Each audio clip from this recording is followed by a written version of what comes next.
what is it going to cost for me to replace my shingle roof this year?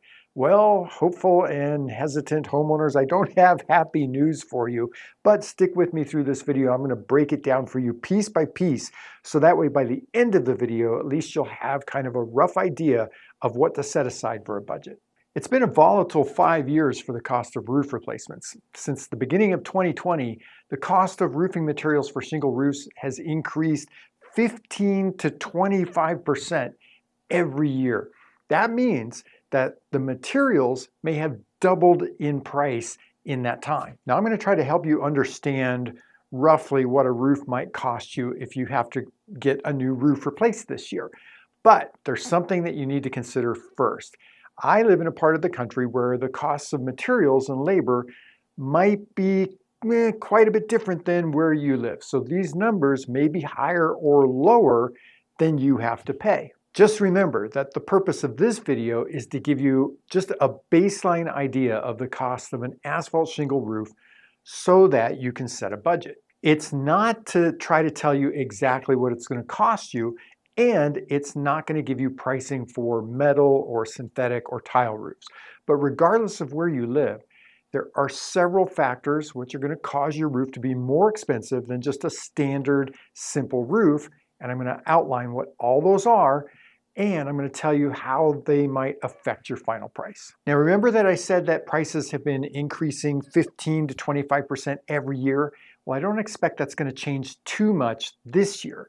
So if you're watching this later in the year, material prices might be even a little bit higher, so you might have to add a little bit more to your budget. First, let's start by talking about the cost for a standard simple roof, and then we're going to talk about all the variables that could cause the price to increase.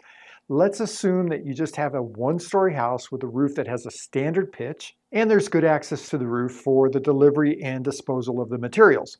And we're also going to assume that it has a standard asphalt shingle and not a thick, heavy, or luxury shingle.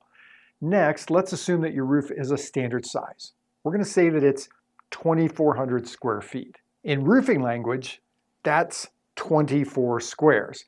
And we're going to assume that your roof only has one layer of shingles and one layer of underlayment to tear off. So with all this information, you can probably expect your simple 2,400 square foot roof is going to cost between $14,000 to $16,000 to replace. So now let's make it simple and just say $15,000.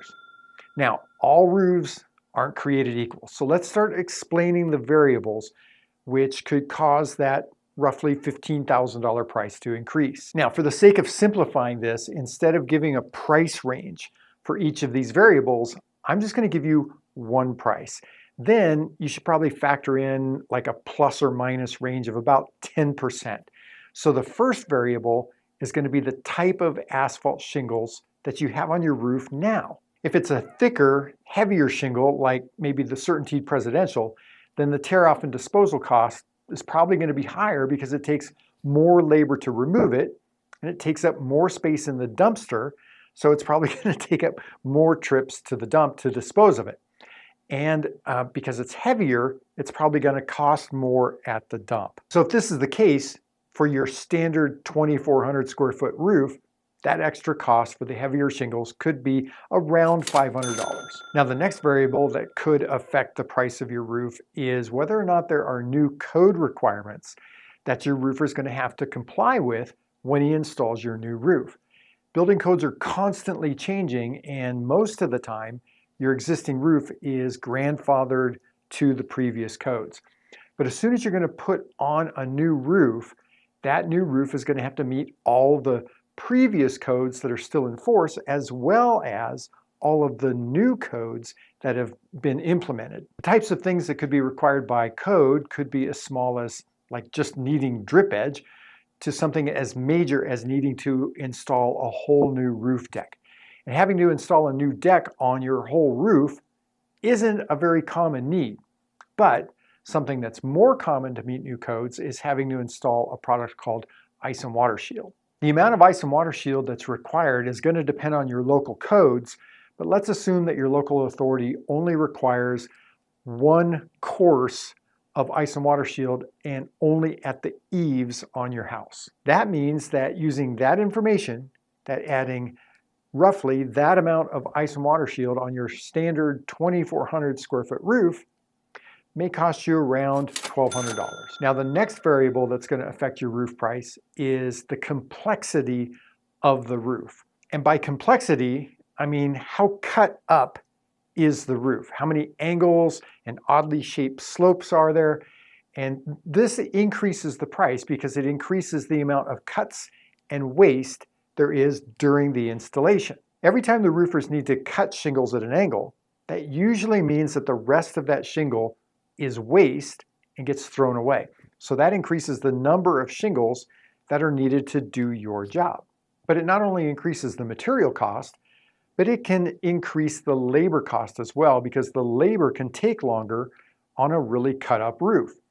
And the other thing that adds to the complexity of the roof is how steep it is. If your roof is steep, well, that definitely adds to the labor cost because the roofers have to take extra precautions to be safe, and they may not be able to walk across a steep roof to carry the waste and the new shingles from one side of the roof to the other. Plus, if the roof is really steep, the supply company isn't going to want to load the materials onto the roof, so they're going to end up loading the materials on the ground. Then the roofers are going to have to hand carry all the bundles up to the roof. This means the job takes longer, which increases the final cost. Now, there can be a big range on how much extra it's going to cost if your roof is complex, because it depends on how complex it is. For example, your roof may be cut up, but not steep, or it might be steep, but not cut up, or it might be steep and cut up.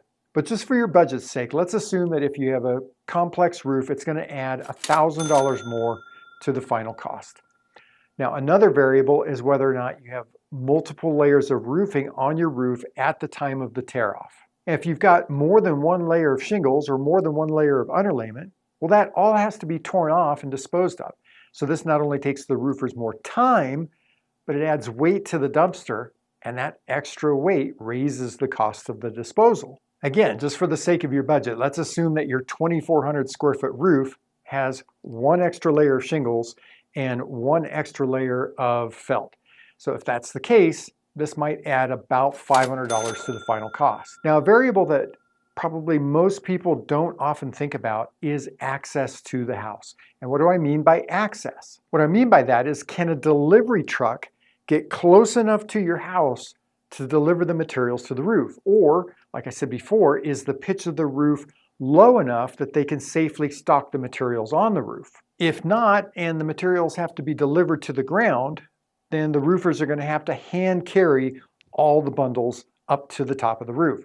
Also, can the dump trailer or the dumpster be put in a place where the roofers can carry the waste across the roof and throw it in? Or are they going to have to just dump all the materials onto the ground and then hand carry it around the house and throw it into the dumpster that way? If they have to do any of that, that increases the amount of labor to complete the job, and it increases the price. So if there's no access for the material delivery or the disposal of the old materials for your standard 2,400 square foot roof, then you might expect that it's going to add maybe $800 to the cost of the project. Now, all of these variables are what I would call involuntary costs. And what I mean by that is, if you're going to have your roof replaced, if these conditions exist, then you have to pay for them. But there's two other factors which control your price, which I would call voluntary costs. And one of those is insurance. If your roof gets damaged by a storm event, then you might voluntarily choose to file an insurance claim for your roof. And if your roof replacement is part of an insurance claim, then that may play probably a huge part in what the roof project costs. But in many cases, your out-of-pocket expense through insurance is only going to be your deductible. But here's the kicker on that. Due to the changes in insurance policy coverage that are happening all over the United States, your share might actually be a lot more than just your deductible. So make sure that you understand your coverage before you file a claim, or you might end up paying a lot more than you're expecting. The other voluntary factor would be upgrades. Now, you might decide that you want a more expensive shingle or a different type of roofing completely, or it might be just as simple as you want a small upgrade like better pipe flashing. Any upgrades to the type of roofing material that you have on your roof now is going to cause your final price to increase. So what does all this mean for your budget? Well, start with the baseline price I mentioned of about $15,000, and then figure out if you have to add in any of the variables that I mentioned. Once you've added in all those other items, then you should have a pretty good idea of what your roof is going to cost this year. Now, watch this video or click this playlist.